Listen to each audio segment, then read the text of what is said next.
Good evening. I am Juan Fernando Velázquez, Chair of Graduate Programs in the School of Arts at the Universidad de Antioquia in Medellin, Colombia. Unfortunately, this year I couldn't travel to New Orleans due to unexpected reasons. However, I am glad for having the opportunity of sharing my work with you through this video, as well as sharing this amazing roundtable with my dear colleagues and friends, Beatriz Hubert, Andrea Perez Muxi, Bernard Gordillo, Maria Fantinato, Daniel Castro Pantoja, and of course, Eduardo Herrera. Thank you. For some of us, the word protest and the sounds of banging pots may call to mind the Black Lives Matter protest of the summer of 2020, or the riots on the US National Capitol on January 16 of 2021. However, social unrest also has intertwined sound and protest beyond North America. In this paper, I present a two-part analysis of the Colombian Cacerolazo in two different but related moments in recent history.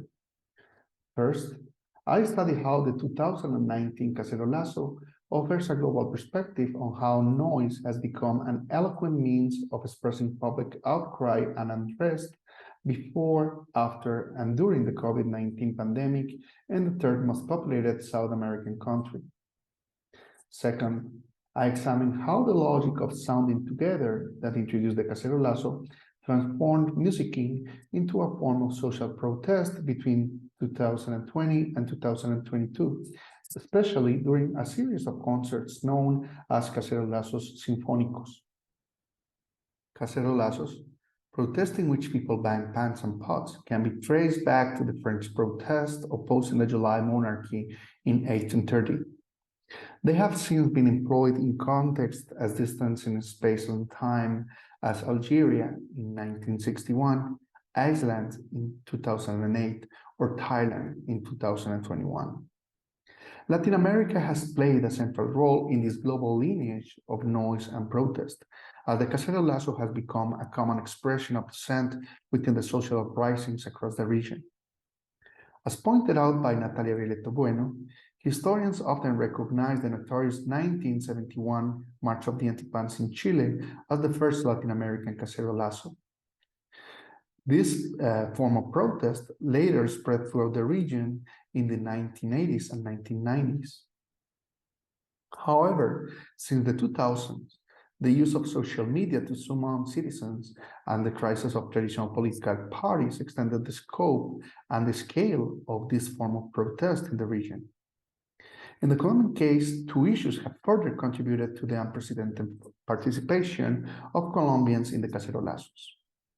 First, the alarming increase in the murders of social and environmental leaders.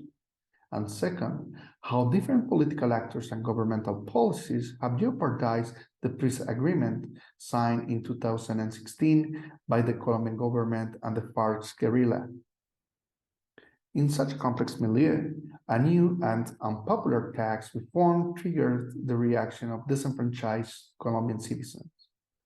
On November 21st of 2019, more than 200,000 Colombians attended nonviolent marches in several Colombian cities.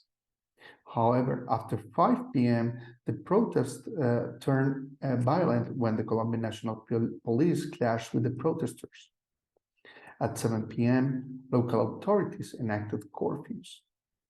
At 8 p.m., people responded to the curfews by banging pans from their homes and standing on their balconies and doors. Using noise as a form of nonverbal communication is a powerful sonic gesture in a country where symbolic or physical silencing, even as strategic disappearances and illegal executions orchestrated by state actors, have been the standard response of the state to the social dissent. In short, noise becomes eloquent when silence symbolizes an necropolitics of social control. We also should consider the Cacerolazo's performative character, as it facilitates that, in some cases, people take to public spaces even when the states prohibit them from doing so. Then, There is an additional layer of meaning that facilitated a reconfiguration of the sensible in the orality of the Colombian protest. The cacerolazos allowed protesters to sounding together, a gesture that became crucial when musicians came to the streets in the symphonic cacerolazos. In 2019, the success of the first Cacerolazo Nacional inspired the Cacerolazo Sinfónicos, a series of musicians' gatherings in public spaces which have resignified orchestral music making and musicking as a tool for social dissent and demands of fundamental rights. The first Cacerolazo Sinfónico responded to violent clashes that had left several protesters injured or dead. On November 27 of 2019, approximately 300 musicians downloaded the sheet music for this concert from a Facebook group and got together to perform a spontaneous concert at the Parque de los Hippies in Bogotá. An organizer stated that day, "The musicians gathered to show that the arts make it possible to build a violence-free, proactive, and equitable society where everyone could contribute to nation-building processes. Playing together in public spaces, at least for these musicians, called for an open and more receptive attitude from local authorities toward the citizens' demand. For this reason, it is not surprising that this concert included a series of works associated with social or national cohesion, such as Lucho Bermúdez's hit, Colombia, Tierra Querida.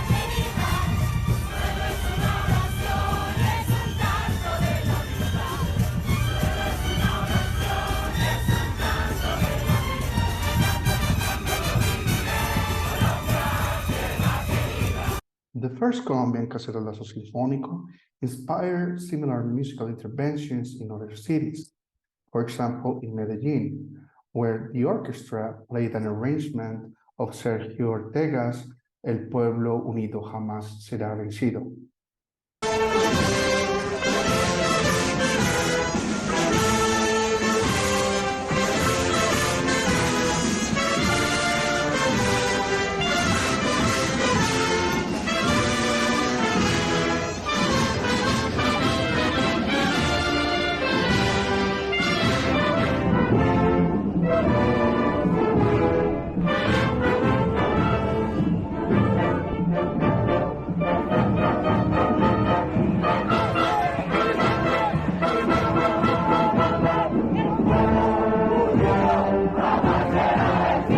The Cacerolazo Sinfónico's success is part of a new trend that music producer Ivan Benavides has described as an aestheticization of social protest.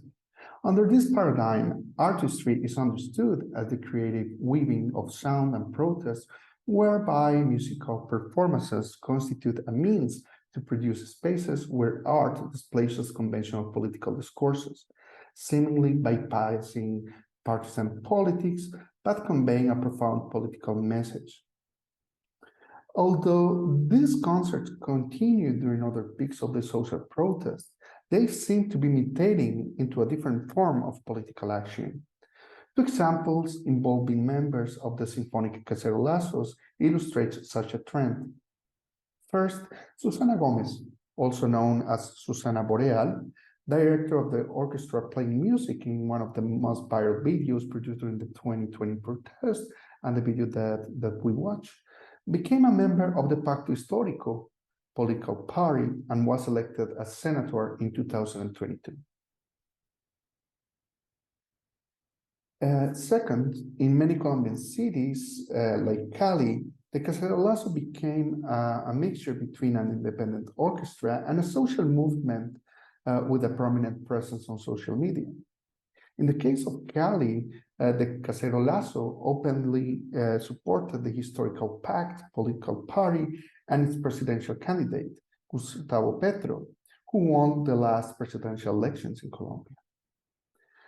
Moreover, the closeness between the Cacerolazo and the new government grew so that several of its members joined the orchestra that played during the inaugurational ceremony of Gustavo Petro as president, although they had to create a fundraising campaign to fund their travel expenses. However, Cacerolazo's increased visibility in the political arena also makes evident the fragility of the Sonic community it established. On the one hand, political action triggers the intervention of legal and illegal actors who repress popular protest. So musicians and audience members have been harassed and threatened, as illustrated by the arrest of Álvaro Herrera Melo. Herrera, a young horn player, disappeared when two men put him in a car after participating in a symphonic cacerolazo in Cali. He later reappeared when the police published a video in which he confessed to having participated in acts of vandalism. Herrera's colleagues, his professors at the Universidad del Valle, and human rights NGOs stated that this confession was illegal, as police officers threatened and tortured Herrera, who appeared beaten in the video. Under such evidence, the Colombian justice system released him. However, he had to go to exile due to severe threats against his life. Meanwhile, several musicians participating in the Cacerolazo in Medellin have criticized Susana Gomez's new political career. For them, it is a betrayal of the principles of the protest itself, a grassroots expression that resisted being co-opted by political groups without negotiation. From this standpoint, more than conclusions, the ongoing transformation of the Cacerolazo Sinfónico introduces a question. Given the fragility of the sonic communities established around expressions such as the Cacerolazos and the Cacerolazo Sinfónicos, is music viable as a protest mechanism that, despite its strong political content, argues for dissociating itself from conventional forms of political practice? Thank you.